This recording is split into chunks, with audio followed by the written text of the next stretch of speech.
Le vagabond, Guy de Maupassant. Depuis 40 jours, il marchait, cherchant partout du travail. Il avait quitté son pays, Ville-Avaray, dans la Manche, parce que l'ouvrage manquait. Compagnon charpentier, âgé de 27 ans, bon sujet, vaillant, il était resté pendant 2 mois à la charge de sa famille. Lui, fils aîné, n'ayant plus qu'à croiser ses bras vigoureux dans le chômage général. Le pain devint rare dans la maison. Les 2 sœurs allaient en journée, mais gagnaient peu. Et lui, Jacques Randel, le plus fort, ne faisait rien parce qu'il n'avait rien à faire et mangeait la soupe des autres. Alors il s'était informé à la mairie, et le secrétaire avait répondu qu'on trouvait à s'occuper dans le centre. Il était donc parti, muni de papiers et de certificats, avec 7 francs dans sa poche, et portant sur l'épaule, dans un mouchoir bleu attaché au bout de son bâton, une paire de souliers de rechange, une culotte et une chemise. Et il avait marché, sans repos, pendant les jours et les nuits, par les interminables routes, sous le soleil et sous les pluies, sans arriver jamais à ce pays mystérieux où les ouvriers trouvent de l'ouvrage. Il s'entêta d'abord à cette idée qu'il ne devait travailler qu'à la charpente, puisqu'il était charpentier. Mais dans tous les chantiers où il se présenta, on répondit qu'on venait de congédier des hommes, faute de commande, et il se résolut, se trouvant à bout de ressources, à accomplir toutes les besognes qu'il rencontrerait sur son chemin. Donc, il fut tour à tour terrassier, valet d'écurie, scieur de pierre. Il cassa du bois et brancha des arbres, creusa un puits, mêla du mortier, lia des fagots, garda des chèvres sur une montagne, tout cela moyennant quelques sous, car il n'obtenait de temps en temps 2 ou 3 jours de travail qu'en se proposant à vil prix pour tenter l'avarice des patrons et des paysans. Et maintenant, depuis 1 semaine, il ne trouvait plus rien, il n'avait plus rien, et il mangeait un peu de pain grâce à la charité des femmes qu'il implorait sur le seuil des portes, en passant le long des routes. Le soir tombait, Jacques Randel, harassé, les jambes brisées, le ventre vide, l'âme en détresse, marchait nu-pied sur l'herbe au bord du chemin, car il ménageait sa dernière paire de souliers, l'autre n'existant plus depuis longtemps déjà. C'était un samedi, vers la fin de l'automne. Les nuages gris roulaient dans le ciel, lourds et rapides, sous les poussées du vent qui sifflait dans les arbres. On sentait qu'il pleuvrait bientôt. La campagne était déserte à cette tombée de jour, la veille d'un dimanche. De place en place, dans les champs, s'élevaient, pareils à des champignons jaunes, monstrueux, des meules de paille égrenées, et les terres semblaient nues, étant ensemencées déjà pour l'autre année. Randel avait faim, une faim de bête, une de ces faims qui jettent les loups sur les hommes. Exténué, il allongeait les jambes pour faire moins de pas, et, la tête pesante, le sang bourdonnant aux tempes, les yeux rouges, la bouche sèche, il serrait son bâton dans sa main avec l'envie vague de frapper à tour de bras sur le premier passant qu'il rencontrerait, rentrant chez lui manger la soupe. Il regardait les bords de la route avec l'image dans les yeux de pommes de terre défouies restées sur le sol retourné. S'il en avait trouvé quelques-unes, il eût ramassé du bois mort, fait un petit feu dans le fossé, et bien soupé, ma foi, avec le légume chaud et rond qu'il eût tenu d'abord, brûlant, dans ses mains froides. Mais la saison était passée, et il devrait, comme la veille, ronger une betterave crue arrachée dans un sillon. Depuis 2 jours, il parlait haut, en allongeant le pas sous l'obsession de ses idées. Il n'avait guère pensé jusque-là, appliquant tout son esprit, toutes ses simples facultés, à sa besogne professionnelle. Mais voilà que la fatigue, cette poursuite acharnée d'un travail introuvable, les refus, les rebuffades, les nuits passées sur l'herbe, le jeûne, le mépris qu'il sentait chez les sédentaires pour le vagabond, cette question posée chaque jour. « Pourquoi ne restez-vous pas chez vous ?» Le chagrin de ne pouvoir occuper ces bras vaillants qu'il sentait pleins de force. Le souvenir des parents demeurés à la maison et qui n'avaient guère de sous non plus l'emplissait peu à peu d'une colère lente, amassé chaque jour, chaque heure, chaque minute, et qui s'échappait de sa bouche, malgré lui, en phrases courtes et grondantes. Tout en trébuchant sur les pierres qui roulaient sous ses pieds nus, il grognait « Misère, misère, tête cochon, laissez crever de faim un homme, un charpentier, tête cochon, pas 4 sous, pas 4 sous, v'là qu'il pleut, tas de cochon !» Il s'indignait de l'injustice du sort et s'en prenait aux hommes, à tous les hommes, de ce que la nature, la grande mère aveugle, est inéquitable, féroce et perfide. Il répétait, les dents serrées, « Tête cochon !» en regardant la mince fumée grise qui sortait des toits à cette heure du dîner, et, sans réfléchir à cette autre injustice, humaine celle-là, qui se nomme violence et vol, il avait envie d'entrer dans une de ces demeures, d'assommer les habitants et de se mettre à table à leur place. Il disait « Je n'ai pas le droit de vivre maintenant, puisqu'on me laisse crever de faim. Je ne demande qu'à travailler pourtant. Tête cochon !» Et la souffrance de ses membres, la souffrance de son ventre, la souffrance de son cœur lui montait à la tête comme une ivresse redoutable et faisait naître en son cerveau cette idée simple. « J'ai le droit de vivre puisque je respire, puisque l'air est à tout le monde. Alors donc, on n'a pas le droit de me laisser sans pain. » La pluie tombait, fine, serrée, glacée. Il s'arrêta et murmura « Misère ! Encore un mois de route avant de rentrer à la maison. » Il revenait en effet chez lui, maintenant, comprenant qu'il trouverait plutôt à s'occuper dans sa ville natale, où il était connu, en faisant n'importe quoi, que sur les grands chemins où tout le monde le suspectait. Puisque la charpente n'allait pas, il deviendrait manœuvre, gâcheur de plâtre, terrassier, casseur de cailloux. Quand il ne gagnerait que 20 sous par jour, ce serait toujours de quoi manger. Il noua autour de son cou ce qui restait de son dernier mouchoir, afin d'empêcher l'eau froide de lui couler dans le dos et sur la poitrine. Mais il sentit bientôt qu'elle traversait déjà la mince toile de ses vêtements, et il jeta autour de lui un regard d'angoisse, d'être perdu, qui ne sait plus où cacher son corps, où reposer sa tête, qui n'a pas un abri par le monde. La nuit venait, couvrant d'ombre les champs. Il aperçut, au loin, dans un pré, une tache sombre sur l'herbe, une vache. Il enjamba le fossé de la route et alla vers elle, sans trop savoir ce qu'il faisait. Quand il fut auprès, elle leva vers lui sa grosse tête, et il pensa « Si seulement j'avais un pot, je pourrais boire un peu de lait. » Il regardait la vache, et la vache le regardait. Puis soudain, lui lançant dans le flanc un grand coup de pied, « Debout !» dit-il. La bête se dressa, lentement, laissant pendre sous elle sa lourde mamelle.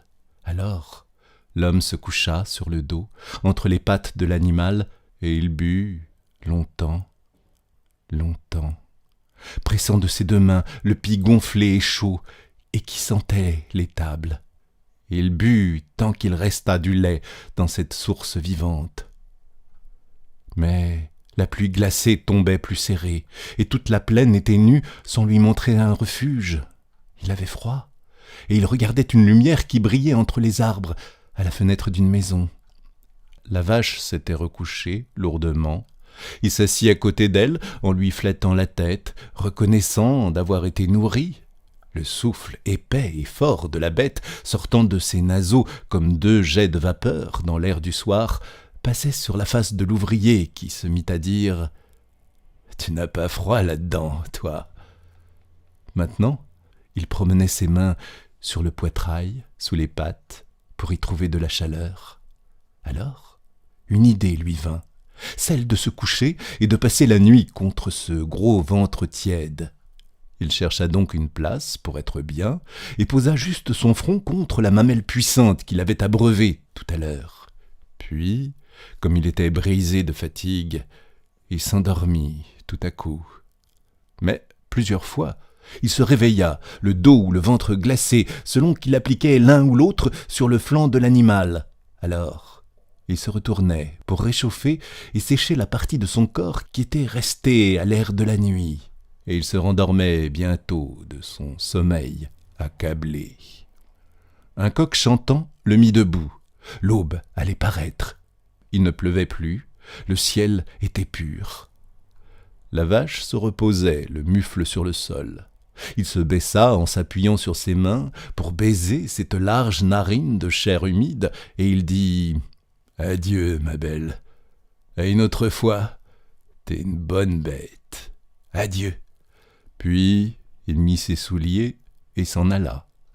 Pendant 2 heures, il marcha devant lui, suivant toujours la même route. Puis une lassitude l'envahit, si grande qu'il s'assit dans l'herbe. Le jour était venu, les cloches des églises sonnaient, des hommes en blouse bleue, des femmes en bonnet blanc, soit à pied, soit montées en des charrettes, commençaient à passer sur les chemins, allant au village voisin, fêter le dimanche chez des amis, chez des parents. Un gros paysan parut, poussant devant lui une vingtaine de moutons, inquiets et bêlants, qu'un chien rapide maintenait en troupeau. Randel se leva, salua.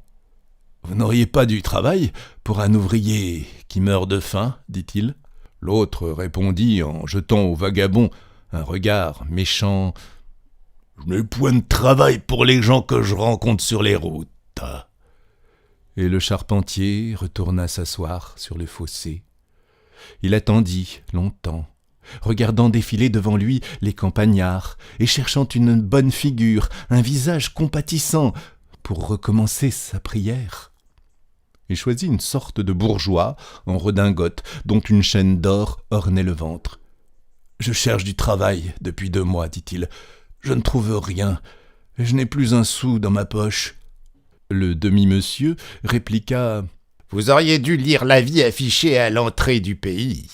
La mendicité est interdite sur le territoire de la commune. Sachez que je suis le maire. Si vous ne filez pas bien vite, je vais vous faire ramasser. » Randel, que la colère gagnait, murmura « Faites-moi ramasser si vous voulez. J'aime mieux cela. Je ne mourrai pas de faim, au moins. » Et il retourna s'asseoir sur son fossé.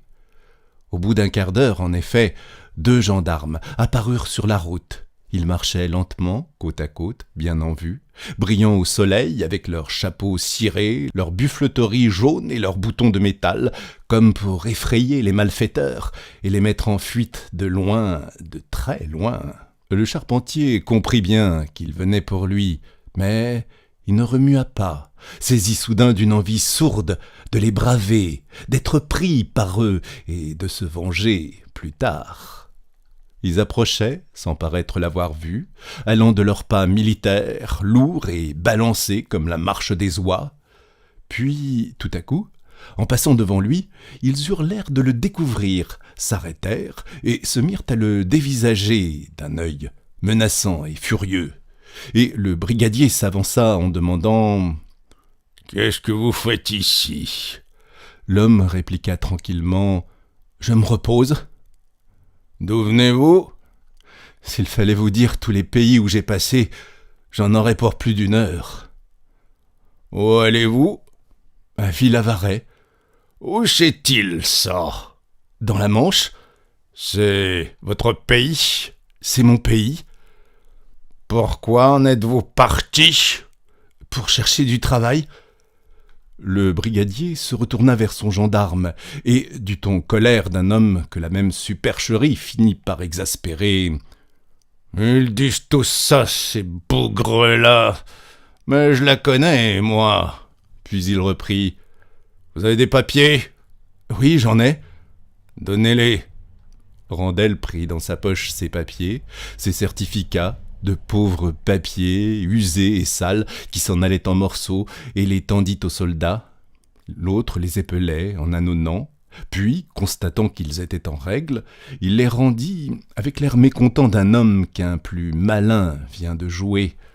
Après quelques moments de réflexion, il demanda de nouveau « Vous avez de l'argent sur vous ?»« Non. »« Rien ?»« Rien. »« Pas un sou seulement ?»« Pas un sou seulement. »« De quoi vivez-vous, alors ?»« De ce qu'on me donne. » « Vous mendiez, alors ?» Randel répondit résolument « Oui, quand je peux. » Mais le gendarme déclara « Je vous prends en flagrant délit de vagabondage et de mendicité, sans ressources et sans profession, sur la route. Et je vous enjoins de me suivre. » Le charpentier se leva. « Où ce que vous voudrez, dit-il. » Et, se plaçant entre les deux militaires, avant même d'en recevoir l'ordre, il ajouta « Allez, coffrez-moi, ça me mettra un toit sur la tête quand il pleut. » Et ils partirent vers le village, dont on apercevait les tuiles, à travers des arbres dépouillés de feuilles, à un quart de lieue de distance. C'était l'heure de la messe, quand ils traversèrent le pays. La place était pleine de monde, et deux haies se formèrent aussitôt pour voir passer le malfaiteur qu'une troupe d'enfants excités suivait. Paysans et paysannes le regardaient, cet homme arrêté entre deux gendarmes, avec une haine allumée dans les yeux, et une envie de lui jeter des pierres, de lui arracher la peau avec les ongles, de l'écraser sous leurs pieds. On se demandait s'il avait volé, s'il avait tué. Le boucher, ancien spahi, affirma « C'est un déserteur ». Le débitant de tabac crut le reconnaître pour un homme qui lui avait passé une pièce fausse de 50 centimes le matin même, et le quincaillier vit en lui indubitablement l'introuvable assassin de la veuve Mallet que la police cherchait depuis 6 mois.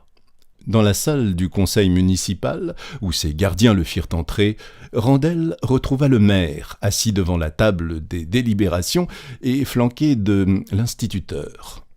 « Ah ah !» s'écria le magistrat. « Vous revoilà, mon gaillard. Je vous avais bien dit que je vous ferais coffrer. Eh bien, brigadier, qu'est-ce que c'est ?» Le brigadier répondit « Un vagabond sans feu ni lieu, monsieur le maire, sans ressources et sans argent sur lui, à ce qu'il affirme.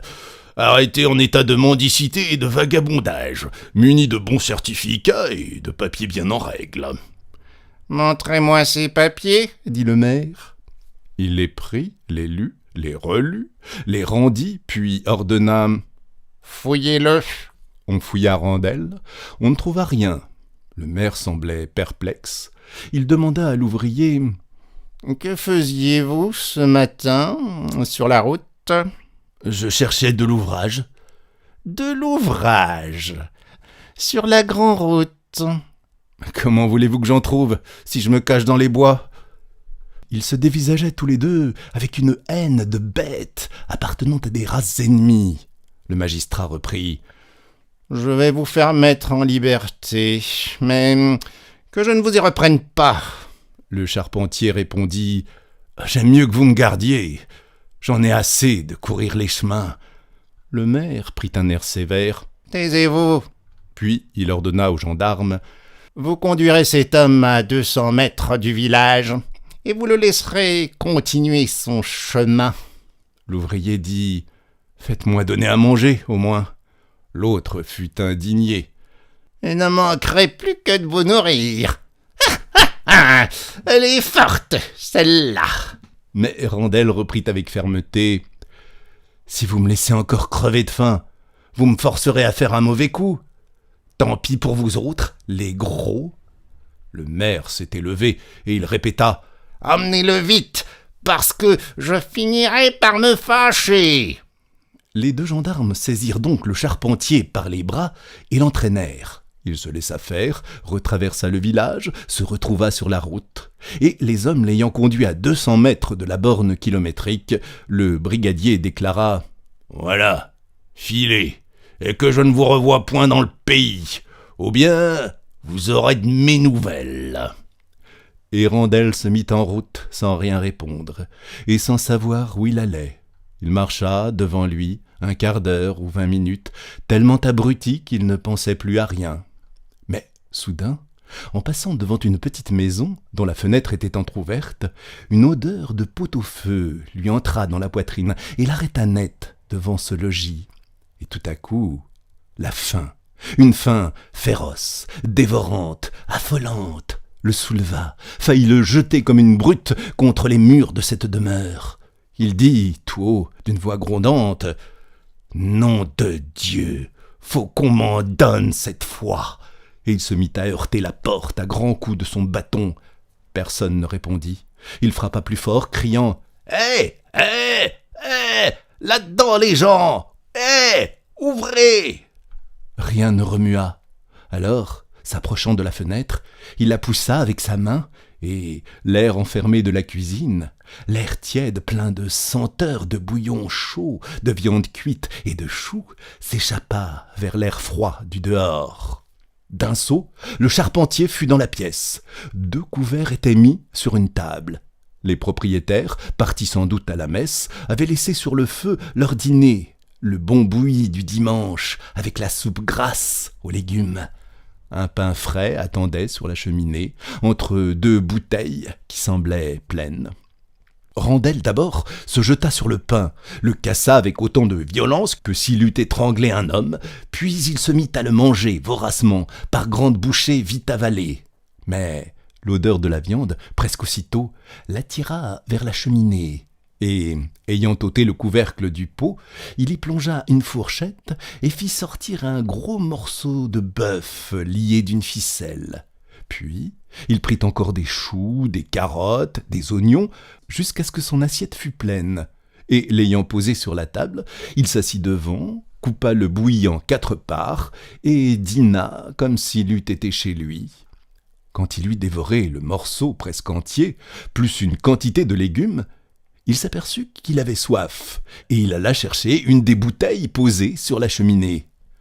À peine vit-il le liquide en son verre, qu'il reconnut de l'eau-de-vie.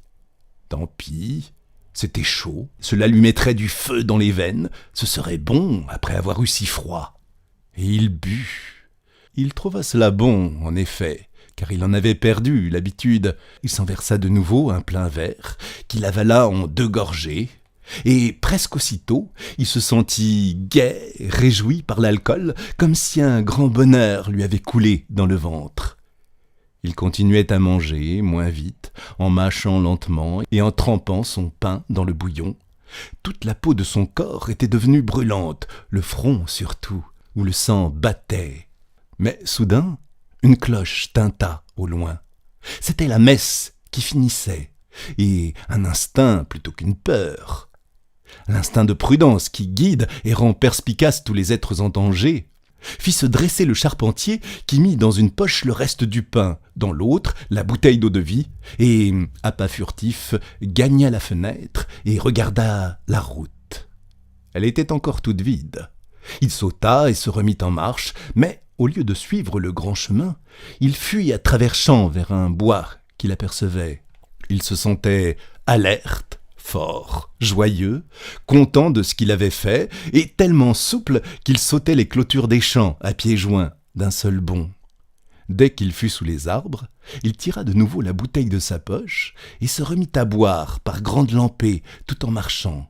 Alors, ses idées se brouillèrent, ses yeux devinrent troubles, ses jambes élastiques comme des ressorts. Il chantait la vieille chanson populaire. Ah, qu'il fait donc bon cueillir la fraise. Il marchait maintenant sur une mousse épaisse, humide et fraîche, et ce tapis doux sous les pieds lui donna des envies folles de faire la culbute, comme un enfant. Il prit son élan, cabriola, se releva, recommença, et entre chaque pirouette, il se remettait à chanter « Ah, qu'il fait donc bon cueillir la fraise !»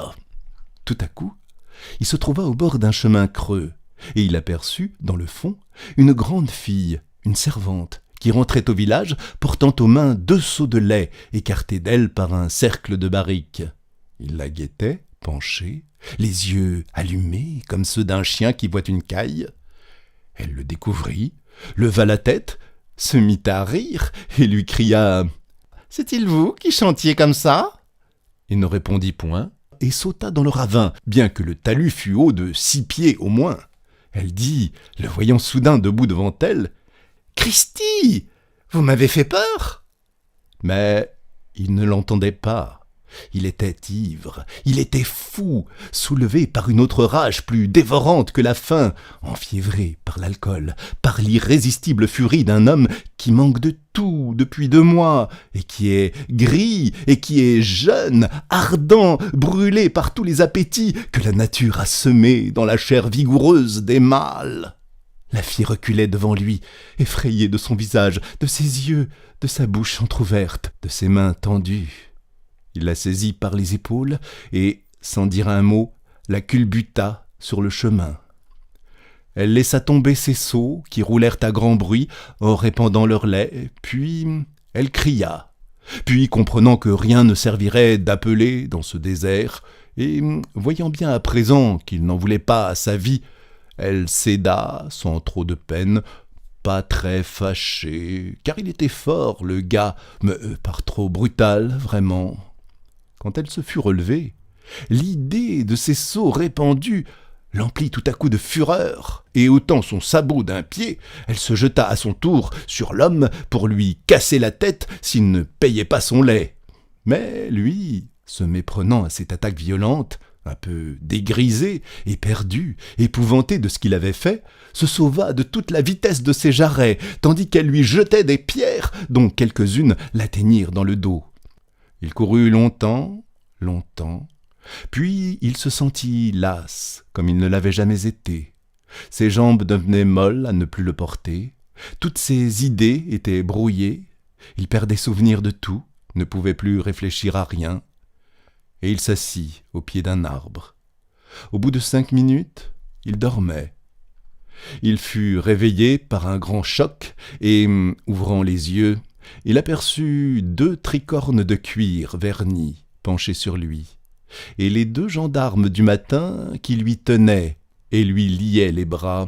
« Je savais bien que je te repincerais !» dit le brigadier goguenard. Randel se leva sans répondre un mot.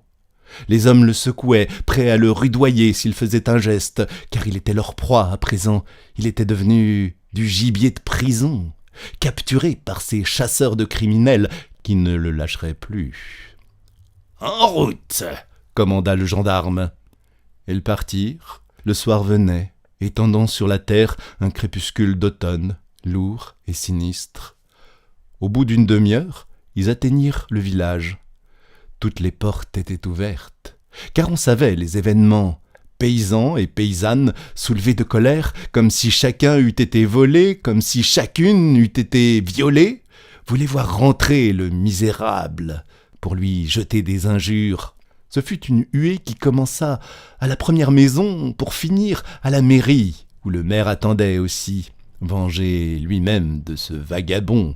Dès qu'il l'aperçut, il cria de loin « Ah, mon gaillard, nous y sommes !» Et il se frottait les mains, content comme il l'était rarement. Il reprit « Je l'avais dit, rien qu'en le voyant sur la route !» Puis, avec un redoublement de joie, « Ah, gredin! Oh, sale gredin! Tu tiens tes 20 ans, mon gaillard !»